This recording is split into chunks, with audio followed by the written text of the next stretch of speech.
The bright morning sky over San Francisco turned dark as the massive ship blocked the sun. People stopped in the streets, looking up with mouths open. Cars screeched to a halt. The giant metal craft hung silently above the city, larger than any building humans had ever made. Similar ships appeared over other major cities around the world at the same time. London, Beijing, Cairo, Rio de Janeiro. Within hours, every TV channel, radio station, and internet site showed the same thing. Frank Miller stood in the control room at Vandenberg Space Force Base, his coffee cup frozen halfway to his mouth. After 20 years in the military, he thought he had seen everything. He was wrong. "Sir, we're getting reports from all over the world," said a young airman, her voice shaking.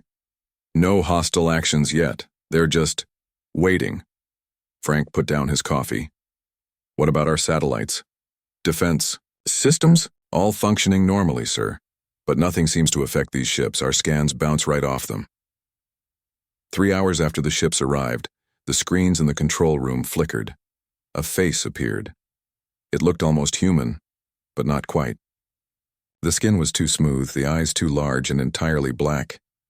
"People of Earth," the being said in perfect English. "We are the Araxians. We come in peace and friendship from a star system you call Kepler 186. We have been watching your world for many years. We wish to establish contact and share knowledge with your species."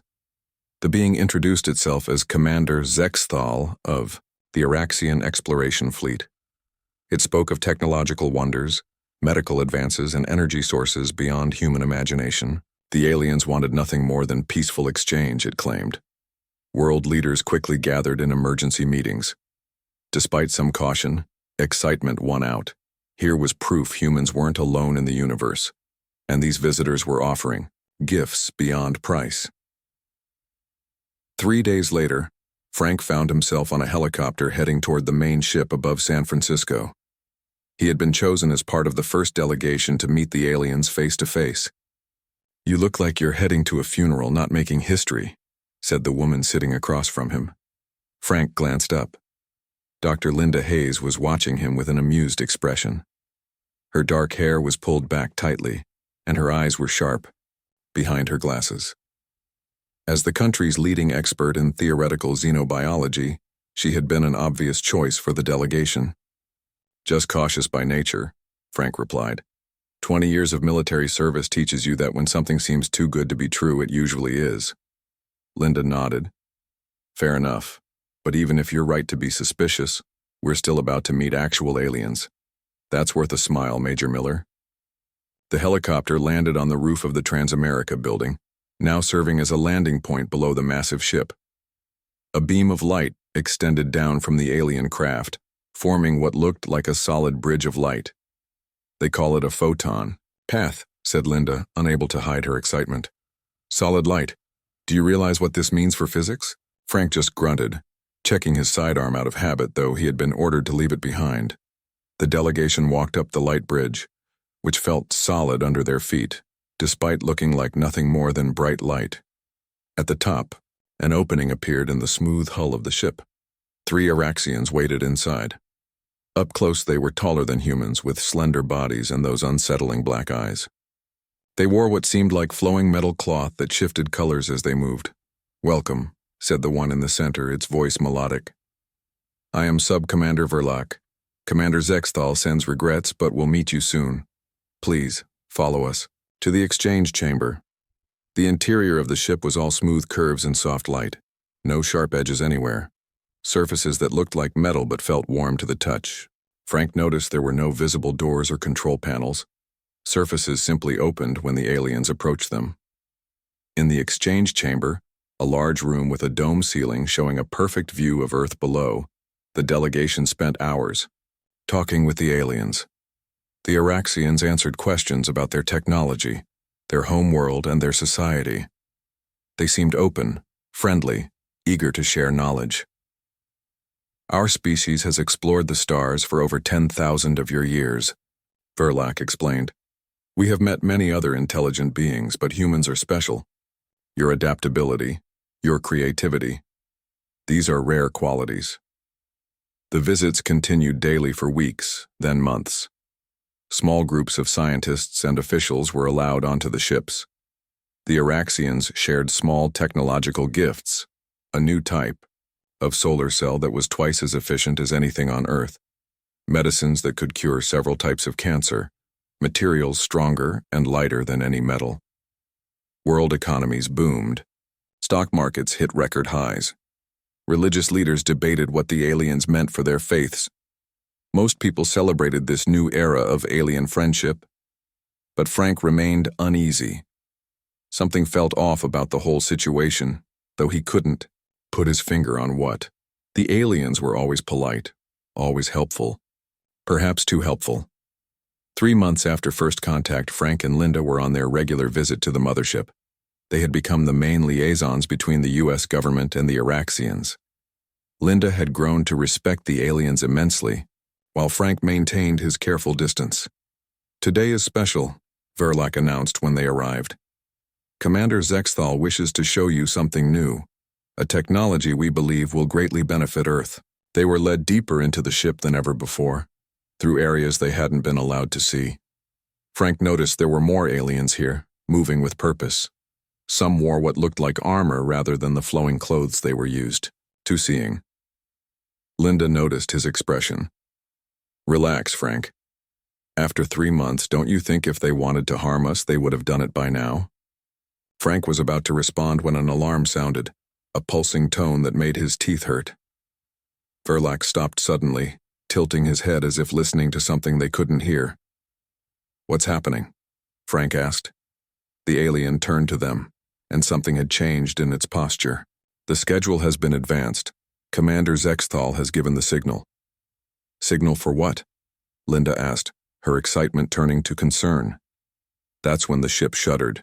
A low hum built around them, growing until Frank could feel it in his chest. Verlac's face seemed to shift, the features becoming less human-like, more angular. "The harvest, of course. Did you think we traveled across the stars merely to share knowledge?" On the viewing screen nearby, Frank and Linda watched in horror as smaller ships detached from the mothership, descending toward San Francisco. "What are you doing?" Frank demanded, reaching instinctively for the weapon he didn't have. "Taking what we need," Verlac said simply. "Your species is remarkably suited to certain tasks. Strong, adaptable, and numerous. Perfect for labor." 2. Larger aliens appeared behind them. Up close, without the careful illusion they had maintained, their bodies looked more insect-like, with extra joints in their limbs. "You deceived us," Linda whispered. "All of this, the friendship, the gifts, was to study your weaknesses," Verlac finished. "And you showed us many. Take them to holding. They will be processed with the first group." As they were marched away, Frank caught a glimpse of Earth on the screens. Similar small ships were descending over every major city. At the same time, all communications had gone silent. No radio, no television, no internet. The Araxians had studied human technology carefully and knew exactly how to disable it. The trap 3 months in the making had finally sprung, and humanity had walked right into it. 6 months passed since the Araxians revealed their true intentions. The world had changed completely. Cities once bright with lights now stood dark and partly empty. Giant processing centers rose where parks and stadiums once stood.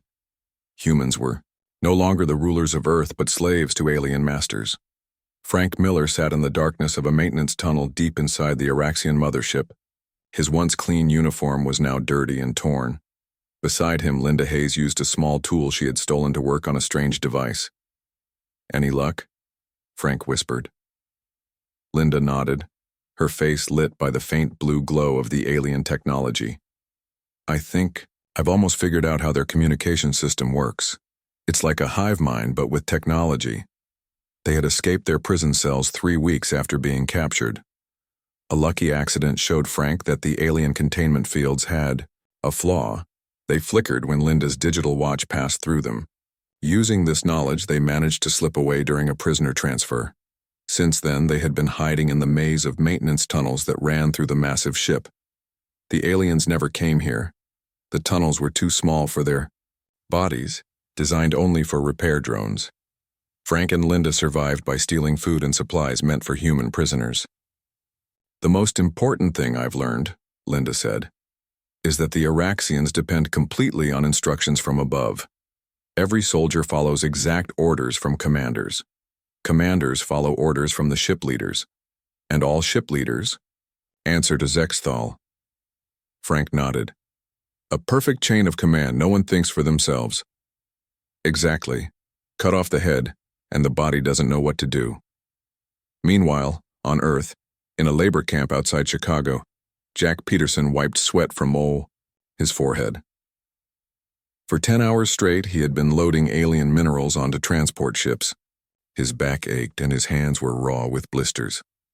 Like all human workers, Jack had a small metal disc attached to the back of his neck, an implant that allowed the Araxians to track and control him. If he tried to escape or rebel, the implant would cause terrible pain. But Jack had discovered something interesting. 3 weeks ago, when working near one of the camp's radio towers, his implant had stopped working for a few minutes. No pain, no control. He had been careful not to show any reaction, but his mind raced with possibilities. That night in the crowded sleeping hall, Jack whispered to his friend Paul, "I need copper wire. As much as you can find." Paul looked at him like he was crazy. "What for? They'll kill you if they catch you with anything they didn't give you. Trust me, I think I found a way to beat these things." Jack tapped the back of his neck gently. 2 days later, Jack had built a crude device from stolen parts, copper wire wrapped around a piece of metal, connected to a small battery taken from a broken drone. When he activated it near his implant, he felt a strange buzz, then nothing. The implant was temporarily disabled. Carefully, over many weeks, Jack shared his discovery with others he trusted. Soon, a small group was meeting in secret, planning how to use this knowledge. Across the country in Portland, Susan Clark taught very different lessons now. Once a physics teacher showing teenagers about gravity and electricity, she now taught adults how to fight aliens. Their personal shields block all bullets and normal weapons, she explained to the small group gathered in the basement of a ruined library. But they have a weakness. The shields can't stop very slow-moving objects. Susan had made this discovery by accident. During the initial invasion, she had thrown a book in frustration at an Araxian soldier. The book had been moving relatively slowly and passed right through the shield, hitting the alien and actually causing it damage. "So we can hurt them, but not with guns," said a man named Greg, a former police officer. "Right. And there's more." Susan pulled out a bag filled with household chemicals.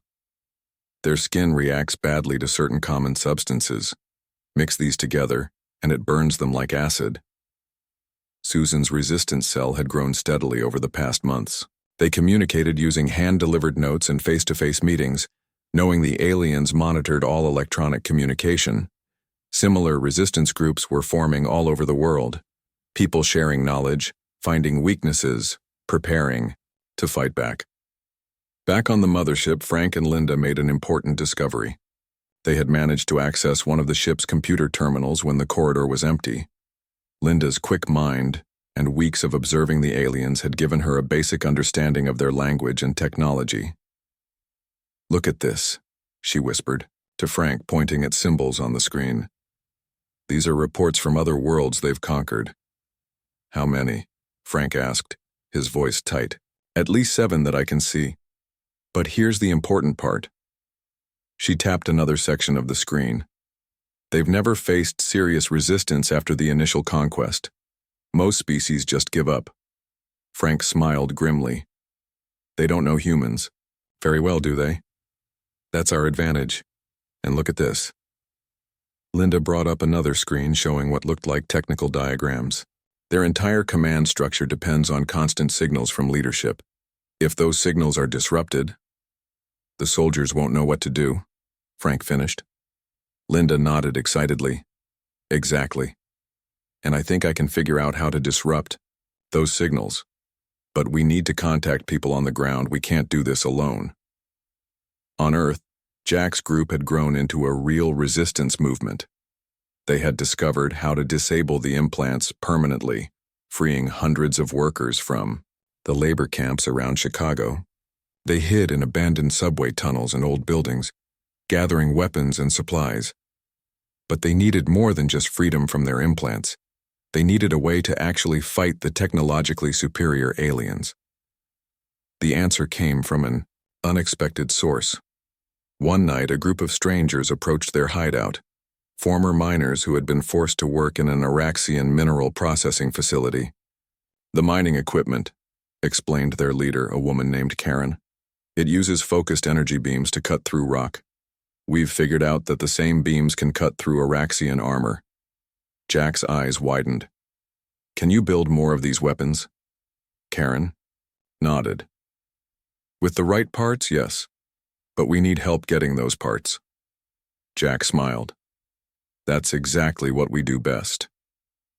In Portland, Susan's group made contact with a resistance cell from Seattle. Together, they planned raids on Oraxian supply depots, stealing technology and causing as much disruption as possible. Word spread through hidden channels. Notes passed hand to hand. Whispers in the dark. Resistance groups around the world began to connect, sharing knowledge and resources. And then, something unexpected happened. A message reached Susan's group, sent through a modified Oraxian communication device stolen during a raid. "To all resistance fighters," the message read. "We are humans operating from inside the mothership. We have critical information about Oraxian weaknesses and command structure. Prepare for Operation Boomerang. Details to follow." The message was signed, Major Frank Miller and Dr. Linda Hayes, United States First Contact Delegation. Susan stared at the message, hope rising in her heart for the first time in months. "They're alive," she whispered, "and they're fighting back from the inside." Across the world, similar messages reached other resistance groups. The scattered human forces began to coordinate, preparing for something bigger than just survival. For the first time since the invasion, humanity had a real plan and a real chance to take back their world. 1 year had passed since the Oraxians had arrived. 1 year of human enslavement. But today would be different. Today, humanity would fight back. In the early morning darkness, Jack Peterson looked over the assembled fighters. Once ordinary people, teachers, office workers, drivers, they were now soldiers in the most important battle in human history. They had trained for months using weapons made from modified mining equipment and alien technology. "Everyone knows their targets?" Jack asked. Faces nodded in the dim light. "Remember, timing is everything. All attacks must happen at exactly the same time, 1500 hours, not a minute earlier or later." Similar meetings were happening across the globe. In Portland, Susan Clark checked her watch as her team loaded acid bombs into backpacks. In London, Cape Town, Tokyo, and 100 other cities, resistance fighters prepared for coordinated strikes. Operation Boomerang was about to begin. On the Oraxian mothership, Frank Miller and Linda Hayes made final preparations. After months of careful study, they had mapped out the ship's communication center and developed a plan to disable it. "We'll only have minutes once we start," Linda said, adjusting the makeshift bomb they had created from stolen parts. "The moment the system detects us, every soldier on this ship will come running." Frank nodded, checking their stolen Oraxian weapons. "Then we better be quick." Their plan was both simple and impossibly difficult. While resistance forces around the world attacked relay stations on the ground, Frank and Linda would strike at the heart of the Oraxian command structure, the central communication array. Without it, the aliens' rigid hierarchy would fall apart. Linda looked at the small device in her hand, a modified human watch connected to alien technology. "Signals coming through. All ground teams are in position." Frank took a deep breath. "It's time." They moved through the maintenance tunnels for the last time, emerging into a rarely used corridor near the heart of the ship. Frank had memorized the patrol schedules. They would have exactly 7 minutes to reach the communication center before the next guards passed by. On Earth, Jack's team approached the Chicago relay station. The massive structure looked like a tall, curved tower made of dark metal. It sent control signals to all Oraxian forces in North America. "Remember, we need to hit every relay station worldwide at exactly the same time," Jack reminded his team. "Otherwise, they'll have time to adapt." They watched the alien guards patrol the perimeter, tall, insect-like creatures carrying energy weapons, once terrifying, now just targets. 3 minutes, Jack whispered, checking his watch. In the communications center of the mothership, 3 Araxian technicians monitored streams of data flowing between their ships and ground forces. They never noticed the small access panel in the floor sliding open behind them. Frank emerged first, Linda right behind him. The moment they were spotted, Frank fired. The modified mining laser cut through the first technician's armor like it was paper. Linda's shot took down the second. The third managed to hit an alarm before Frank's second shot silenced him. "We've got minutes at most," Frank said, moving to the main console. "Do it now." Linda connected their bomb to the central array, the heart of the Araxians' command network. Her fingers flew over the alien controls using everything she had learned over the past year. "I'm overloading the main signal pattern," she explained as she worked. "When it blows, it'll send corrupted commands through the entire system." A door slid open. 5 Araxian soldiers rushed in, weapons raised. Frank fired, taking down 2 before diving for cover behind a console. Energy blasts sizzled the air around him. "How much longer?" he shouted. 30 seconds, Linda called back, still working frantically at the controls. An energy blast hit the console next to her, sending sparks flying. Linda cried out in pain as shrapnel tore into her side. Blood spread across her shirt, but her hands never stopped moving. "Almost there," she gasped. Frank provided covering fire, keeping the soldiers pinned down. But more would come. They were running out of time. "Done," Linda called, slumping against the console. The bomb was armed, counting down from 20 seconds. Frank fought his way to her side, half carrying her toward the maintenance tunnel. An energy blast caught him in the shoulder, spinning him around. Pain exploded through his body, but he kept moving, kept Linda moving. "We have to get clear," he grunted. The explosion. They made it to the tunnel just as the timer reached 0. A massive boom shook the entire ship. The lights flickered and died. Emergency lights came on, bathing everything in red. Linda's weight grew heavier in Frank's arms. He looked down and saw her eyes closing, her face pale. "Stay with me, Linda, stay with me." On Earth, exactly at 1500 hours, Jack's team struck. The modified mining lasers cut through the alien defenses with surprising ease. Within minutes, they had fought their way to the heart of the relay station. "Plant the charges," Jack ordered. His fighters placed explosives at key points throughout the structure, just as Susan's resistance experts had instructed. All across the world, at that exact same moment, similar attacks unfolded. In Portland, Susan led her team against the Pacific Northwest Relay. In London, Berlin, Moscow, Beijing, Sydney, everywhere, humans rose up against their oppressors. Then, something unexpected happened. The Araxian soldiers suddenly seemed confused. Some stopped fighting entirely. Others fired wildly, hitting their own kind. "It worked," Jack shouted, realizing what had happened. "The mothership team did it. Their command structure is down." The coordinated counterattack became a rout. Without clear orders from above, the Araxians fell into disarray. Their greatest strength, their rigid hierarchy, had become their greatest weakness. Jack's team finished setting their charges and retreated to a safe distance. The explosion that followed reduced the Chicago relay station to rubble. Across the world, other relay stations fell in similar fashion.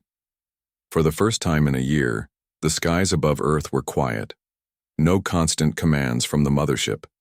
No coordinated alien movements. In the chaos, humans seized alien weapons and vehicles. Prison camps were liberated. Cities reclaimed. Aboard the crippled mothership, Frank managed to get Linda to a maintenance area they had set up as a medical station months earlier. Her wound was bad, very bad. "Did it work?" she whispered as he treated her injury. Frank nodded, trying to stop the bleeding. "Communications are down. The whole system is in chaos." "Good," Linda said, her voice faint.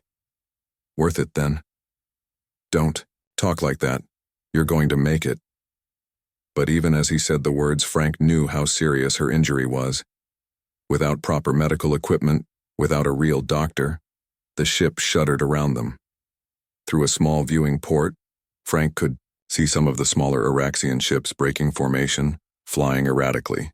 Others seemed to be preparing to leave Earth orbit entirely. On the ship's main bridge, Commander Zexathal faced disaster. Reports flooded in from all corners of the Earth.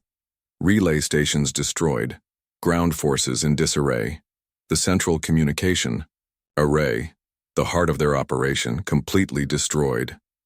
Order all remaining forces to return to ships, Zexathal commanded. We must regroup. But Commander, his second-in-command protested. What about our forces still on the ground? Zexathal turned cold black eyes to the officer. Leave them. We will return with a proper invasion force. These humans have proven more troublesome than anticipated. Across Earth, people watched as Araxian ships began to lift off, abandoning their ground forces. A cheer went up from London to Tokyo, from Rio to Moscow. The aliens were retreating. It wasn't a complete victory. Many ships escaped, and Zexathal's mothership remained in orbit, damaged but intact. But for the first time in a year, humans controlled their own planet again. In Chicago, Jack Peterson watched the alien ships flee. They'll be back, he said to his team, with more forces. Next time, they won't underestimate us. A fighter handed him a radio. Message coming in from all over the world. The resistance leaders want to meet. To prepare. Jack nodded. Then we better get to work. We've got alien technology to study, weapons to build, and a planet to defend. The battle was won, but the war had just begun. 3 years passed since Operation Boomerang forced the Araxians to retreat. Earth had changed in ways no one could have imagined before the invasion. The skyline of every major city now featured buildings with alien design mixed with human architecture. Vehicles that once ran on gasoline now hovered silently above roads using Araxian technology.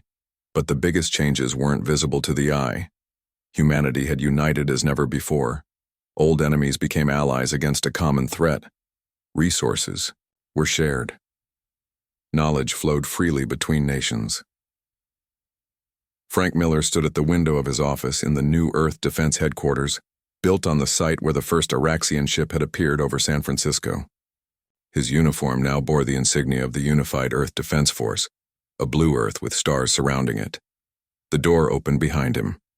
Jack Peterson walked in, also wearing an EDF uniform with commander's stripes. The new defense satellites are online, Jack reported, all 20 of them, armed with modified Araxian weapons. Frank nodded. How are the shield tests coming? Susan's team has the prototype working. If it performs as expected, we can start deploying planetary shields. Within 6 months, Frank turned from the window. The years had aged him. His hair was now mostly gray and a scar ran down the side of his face from the battle on the mothership. But his eyes remained sharp and determined. And our fleet? Jack smiled. The first 5 ships are ready for their test flights. They're not as big as the Araxian vessels, but they're faster, more maneuverable. And the main ship? The GSV Linda Hayes will be ready for its maiden voyage next week. It's the finest vessel humans have ever built. She would have been proud. Frank's expression darkened at the mention of Linda's name. Despite his best efforts, she had died from her wounds aboard the Araxian mothership. Her sacrifice had made the victory possible, but the cost had been too high. Frank had carried her body back to Earth when the EDF forces finally secured the abandoned mothership, 6 months after the Araxian retreat. She should be here to see this, Frank said quietly. Jack put a hand on his shoulder. She is, in a way. Everything we've built came from her work. Her understanding of their technology made all this possible. On the far side of the solar system, near the orbit of Neptune, sensors detected movement.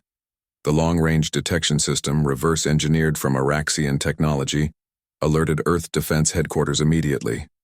Multiple ships entering the solar system, reported the officer at the monitoring station. Configuration matches Araxian design. Count is 73 vessels. Much larger fleet than before. Frank and Jack rushed to the control room. The main screen showed the approaching fleet, a mass of dark ships moving steadily toward Earth. Time to arrival? Frank asked.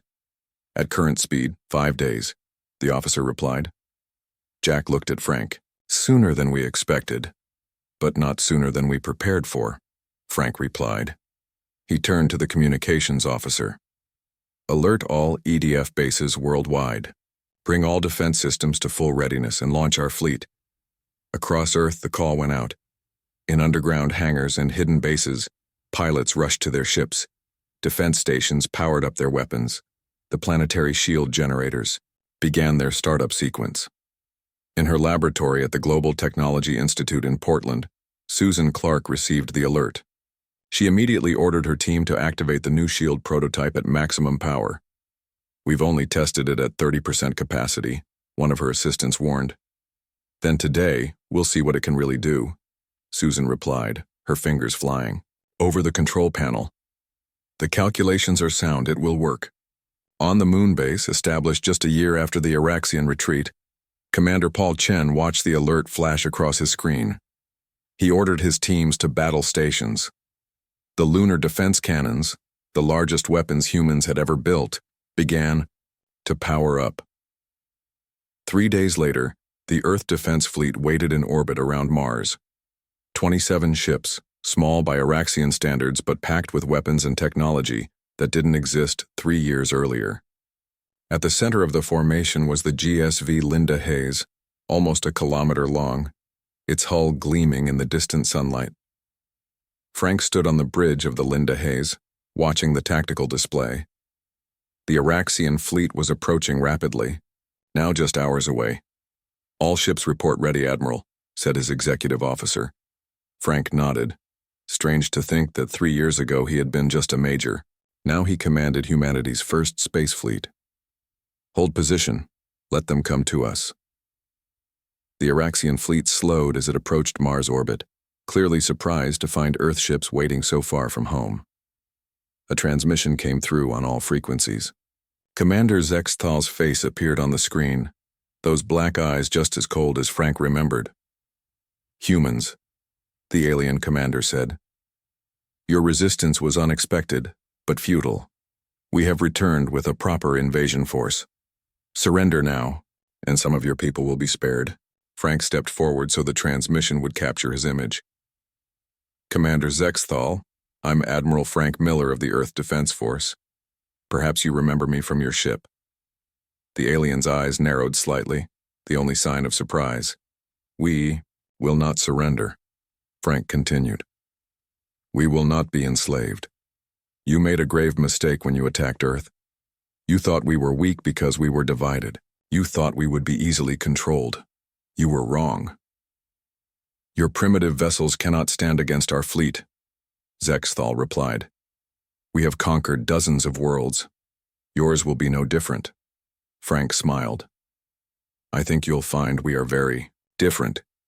You see, when you left, you gave us a gift. Your technology, your weapons, your ships. We studied them, we improved them, and now we're going to use them to send you home, or to destroy you. The choice is yours. Zexthal's face showed the first hint of uncertainty. You bluff. Your species could not possibly understand our technology so quickly. Would you like to test that theory? We've had 3 years to prepare. Every human on Earth has worked toward this moment. Scientists who once competed now work together. Nations that once fought now stand as one. You didn't just attack us, you united us. Frank nodded to his communications officer, who sent a signal. Across the solar system, hidden installations activated. On the moon, the massive cannons locked onto targets. Around Earth, the planetary shield shimmered into existence for the first time, a faint blue bubble surrounding the entire planet. On Mars, hidden weapon platforms emerged from the surface, aiming at the Iraxian fleet. This is your only warning, Frank said. Leave our solar system now and never return, or face the consequences. The Iraxian fleet halted its advance. Long minutes passed as Zexthal considered his options. Finally, he spoke again. Perhaps a discussion would be appropriate. We may have misjudged your species. Frank nodded. We're willing to talk, but not as master and slave, as equals. One Iraxian ship detached from the fleet, A smaller vessel clearly designed for diplomacy rather than war. It approached the human fleet slowly. "One ship may approach," Frank ordered. "Any aggressive move will be met with immediate response." As the diplomatic vessel came closer, Jack joined Frank on the bridge. "Do you think they're serious about talking, or just buying time?" Frank shrugged. "Either way, we're ready. They know it now. They'll never see humans as easy targets again." The Araxian ship stopped at a respectful distance. Another transmission came through. This time it wasn't Zexthal but a different Araxian, one wearing the symbols of their diplomatic corps.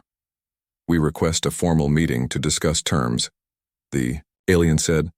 "Agreed," Frank replied, "but remember this, Earth is not alone anymore.